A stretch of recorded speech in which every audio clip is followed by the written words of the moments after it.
Hello everyone, today I am bringing you guys my first video in my new series in which I provide you with excellent PC builds for various uses. In this video, I will go over my build of choice for $1,500, meant for gaming, YouTube, and streaming. As a disclaimer, I give myself an allowance of $10 of each price point. Also, these prices are always subject to change, so take the price shown as an estimate. Now, time to get into the build. For the processor, I went with the i7-4790K. This is the best consumer-grade processor before going to the Extreme series. It provides excellent power and will be more than suitable for recording, streaming, or rendering videos. It also provides hyper-threading for multi-core programs. As for overclocking, is a solid performer, regularly maxing out at 4.8 GHz stable. For the CPU cooler, I have two choices. The NH-D14 from Noctua is a top-of-the-line air cooler, which is an excellent performer and is also extremely quiet, maxing out at 19 decibels. It should be noted that the NH-D14 is very large and is also not the best looker. As for my second choice, I provided the Corsair H105. The H105 is a very good-looking all-in-one water cooler. However, it is much louder at 37.7 decibels. It also costs about $25 more. Due to the increase in price, I had to decrease the size of the SSD, but I will touch on that later. The motherboard choice is the MSI Z97 Gaming 5. With this great Audio Booster 2 built-in sound and easy-to-use BIOS, it is a rock-solid board.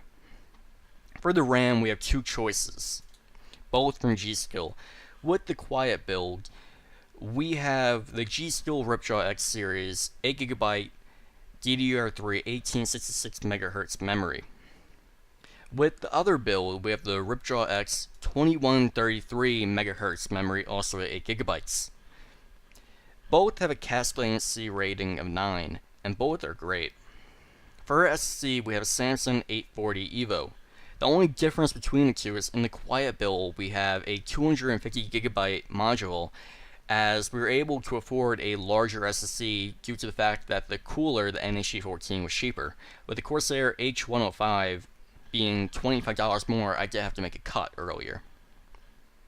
For mass storage, we have the same on both. We have the Western Digital Caviar Black 1TB, and this is an absolutely excellent consumer-grade hard drive. It is not only speedy and reliable, but I personally recommend it if you're going to be recording gameplay directly to it. Now, on to the video card. Since this build will also be for rendering, I decided to go with a EVGA GTX 770 superclocked. Now, the reason for that is that it's an NVIDIA card, and NVIDIA cards are CUDA. And CUDA is great when it comes down to rendering, as it not only speeds up the process, but it just creates an overall really nice experience in programs such as Sony Vegas or any of the Adobe products like Adobe Premiere Pro. It should also be noted that they also come with Shadowplay. Now, Shadowplay is probably one of the best recording softwares on the market, as it has nearly no performance decrease when recording on the processor. Now, since this build is, as I said earlier, for streaming and making videos, we went with the Fractal Design R4. Now, the Fractal Design R4 is an extremely quiet case, as it was meant to be. It also provides a great experience when building it, as it provides a lot of space, and it should also be noted that it is extremely sleek with its minimalistic design. Now, for the power supply, I actually have a bit to talk about, as a power supply can make a PC a dream or a nightmare.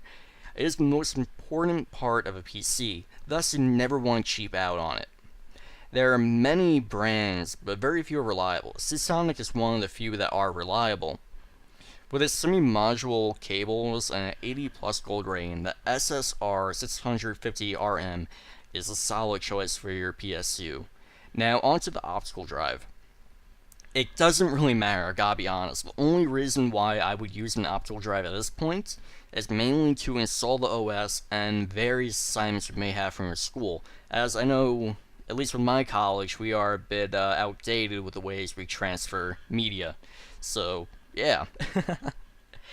So this is completely interchangeable. You can put whatever you want in there or completely exclude it, as long as you have Windows already on your PC, or you can use a USB drive in order to put Windows onto your hard drive. Now, as for the OS, I went with Windows 8.1 as I do personally enjoy it. I know it's very polarizing and a lot of people don't like it. So you could also substitute in Windows 7, or you can even go the Linux route and put on your version of choice. So, yeah. Well, hopefully you enjoyed the build guide. If you have any questions, be sure to comment down below. This has been Matt, and peace out.